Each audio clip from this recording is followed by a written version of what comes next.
નમસ્કાર મિત્રો, કેમ છો મિત્રો? આજકાલ આ એક આધુનિક યુગમાં ક્યારેક ક્યારેક મને એવો વિચાર આવે છે કે યાર કદાચ મોબાઈલ ન હતું તો.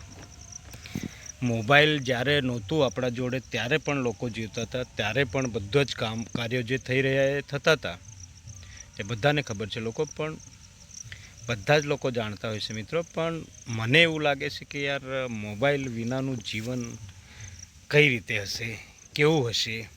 હા, આપણે પણ શરૂઆતના દિવસોમાં એટલે કે લગભગ 10મા 11મા ધોરણ સુધી ભણ્યા ત્યાં સુધી આપણા જોડે પણ મોબાઈલ નહોતું, એના પછી જ લાવ્યા. પણ આજના યુગમાં તમે જોવો તો સમજો કે મોબાઈલ વિના કંઈ પણ વસ્તુ શક્ય જ નથી. આપણને એવું મહેસૂસ પણ થાય છે, કેમ કે તમે દરેક કાર્ય ગમે ત્યારે ગમે તે કરવા જાઓ ત્યારે મોબાઈલનો ઉપયોગ સૌથી વધારે ઉપયોગ જો હાલમાં કંઈ થતો હોય તો મોબાઈલનો થાય છે દોસ્તો. મોબાઈલ અને બાઈકો આ બે વસ્તુ એવી છે કે જે લગભગ દરેક પુરુષ, દરેક વ્યક્તિ દીઠ હોય છે. અને ઘણા લોકો એવા પણ છે કે એમના જોડે 2-2 3-3 મોબાઈલો પણ હોય છે દોસ્તો. એટલે કદાચ મોબાઈલ ના હોય તો મોબાઈલ વગરનું જીવન એક કેવું જીવન હશે એની કલ્પના પણ આજના યુગમાં આપણે કરી શકતા નથી. કેમ કે તમે ગમે તે જગ્યાએ જવાનું હોય, કોઈને ફોન કરવો હોય, કોઈને કંઈ ડોક્યુમેન્ટ્સ મોકલવા હોય યા કંઈ મંગાવવું હોય, દરેક જગ્યાએ ઓનલાઈન સિસ્ટમ છે હવે. કેમ કે ઓનલાઈન સિસ્ટમ હોવાથી મોબાઈલ પણ જરૂરિયાત આપણી બની ગઈ છે. હવે તો એવું લાગે છે કે દોસ્તો આપણા કોઈ ફ્રેન્ડ સર્કલમાં ફ્રેન્ડ આપણાથી દૂર થઈ જશે તો ચાલશે, પણ મોબાઈલ દૂર થઈ જાય એ તો શક્ય જ નથી. અને મોબાઈલ વિના ચાલે તેમ પણ નથી દોસ્તો. તો તમારું પણ આ મારા મંતવ્યમાં કે મારા વિચારો પ્રત્યે શું કેવું છે એ પણ કમેન્ટમાં જરૂરથી જણાવજો. કેમ કે મિત્રો મને એવું લાગે છે કે દરેક લોકોને એવું લાગે છે, એ મને તો ખબર નથી, પણ મને એવું લાગે છે કે એક વખત સમજી લો કે ખાધા વિના રહી જવાય પણ મોબાઈલ વિના નથી રહેવાતું. 1-2 દિવસ જો તમે ઉપવાસ કરી લેશો યા ખાવા નહીં ખાઓ તો કોઈ ફરક નથી પડતો, પણ મને એવું લાગે છે કે કદાચ 1-8 કલાક પણ આપણાથી દૂર મોબાઈલ રહી જતું હોય છે તો પણ આપણને એવું લાગે છે કે યાર આપણા પાસે કશું જ નથી, કે આપણને ગમતું નથી. મિત્ર જોડે નથી આપણે ફરતા તો વાંધો નહીં, પણ મોબાઈલ વગર નથી ચાલતું, મને એવું લાગે છે. ઘણા લોકો તો મેં એવા પણ જોયા છે, ઘણા બધા ભાઈબંધો મિત્રો એવા પણ જોયા છે જે લોકો ટોયલેટમાં જાય છે ત્યાં પણ મોબાઈલ લઈને જતા હોય છે.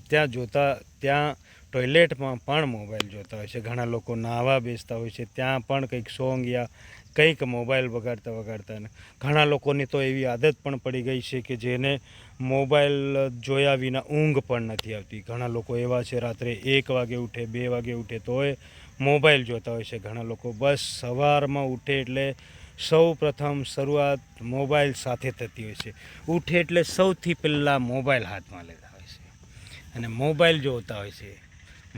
જાણે શું એવી આદત થઈ ગઈ છે લોકોને મોબાઈલમાં કે મોબાઈલથી જે સુકૂન મળે એ દુનિયામાં ક્યાંય નથી મળતું એવું પણ મને લાગે. મારા વિચારો એવા કે છે, મને અંદરથી ફિલિંગ એવી થઈ રહી છે દોસ્તો કે ખરેખર લોકોના જીવનમાં મોબાઈલનું મહત્ત્વ ખૂબ જ વધી ગયું છે. કેમ કે એક યુગ હતો જ્યારે આપણા બાપ દાદા જે ટાઈમમાં જેમના પાસે કોઈના પાસે પણ મોબાઈલ નહોતું, છતાં પણ જે હાલની સ્થિતિમાં જે ચાલી રહ્યું છે એ જ ચાલતું દોસ્તો. એવું નહોતું કે જે વખતે હા મિત્રો, પણ એવું પણ નથી કે મોબાઈલ વિના નહીં ચાલે. જો તમારે મોબાઈલનો ઉપયોગ નથી કરવો તો ખાસ કરીને હું સ્ટુડન્ટ્સો માટે કહું છું, જો સ્ટુડન્ટ્સ મોબાઈલનો ઉપયોગ ન કરીને પણ અભ્યાસ કરી શકે છે, પણ આજે મોસ્ટ ઓફલી સ્ટુડન્ટ્સો પાસે પણ મોબાઈલ હોય છે. પણ એવું નથી, મોબાઈલમાં સારી ચીજો પણ હોય છે અને ખરાબ વસ્તુઓ પણ હોય છે.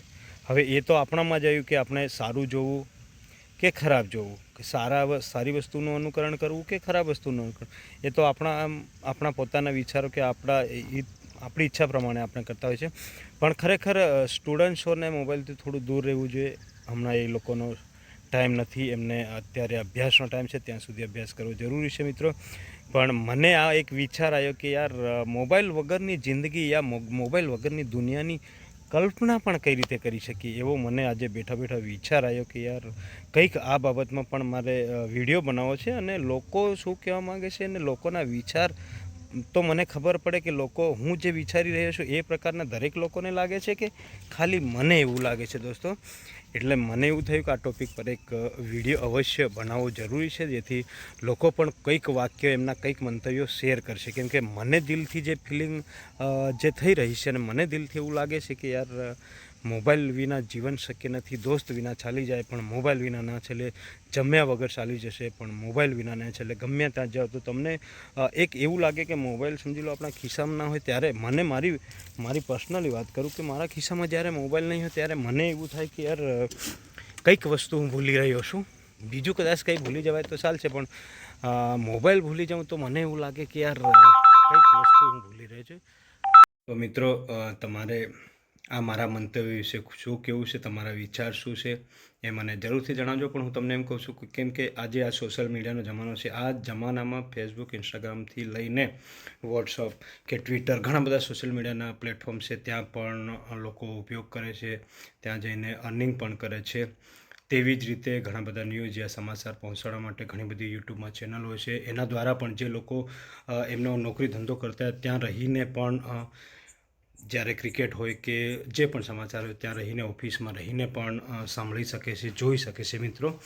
જેથી ખૂબ જ ઉપયોગી થઈ ચૂક્યું છે મોબાઈલ એમ જોવા જઈએ તો. એટલે ખાસ કરીને મોબાઈલ એ એક જીવન જરૂરિયાત વસ્તુ પણ બની ચૂકી છે એવું લાગે છે. કેમ કે અત્યારે તમે જે પણ ઓર્ડર કરવા માંગતા હોય કે ગમે ત્યારે ગમે તે વસ્તુ મંગાવી હોય યા ઓનલાઈન કંઈક કાર્ય કરવું હોય તો પણ મોબાઈલની જરૂર પડે છે. એટલે સૌથી ઇમ્પોર્ટન્ટ વસ્તુ મને એવું લાગે છે કે આપણા જીવનની મોબાઈલ છે, એવું મારું મંતવ્ય છે. અને મને એવું લાગે છે કે તો દોસ્તો તમને પણ કેવું લાગે છે કે મોબાઈલ વિનાની જિંદગી કેવી લાગે, તમને મોબાઈલ વગર કેવું લાગે, મોબાઈલ વગર ચાલે એવું લાગે કે નથી લાગતું? તો મોબાઈલનું મહત્ત્વ તમારા જીવનમાં કેટલું છે એ પણ મારે જાણવું છે. કેમ કે લોકો દરેક વ્યક્તિ દીઠ વિચારો અલગ હોય છે દોસ્તો. એટલે મારું એવું માનવું છે કે દરેક વ્યક્તિના વિચારો કેવા છે એના હિસાબે કે એના માટે જ મેં આ વિડીયો બનાવ્યો છે, દરેક મિત્રો માટે, કે દરેક મિત્રોનું કમેન્ટ આવે અને મિત્રો કંઈક ને કંઈક નવું જણાવે અને મોબાઈલ બાબતના કંઈક ફાયદા, નફા, નુકસાન જે પણ હોય એ એમના મંતવ્યો જણાવે. બસ આટલું જ કહેવું છે મિત્રો. જેથી તમને મારો વિડીયો પસંદ આવ્યો હોય તો બીજા લોકોને પણ શેર કરજો. જય માતાજી.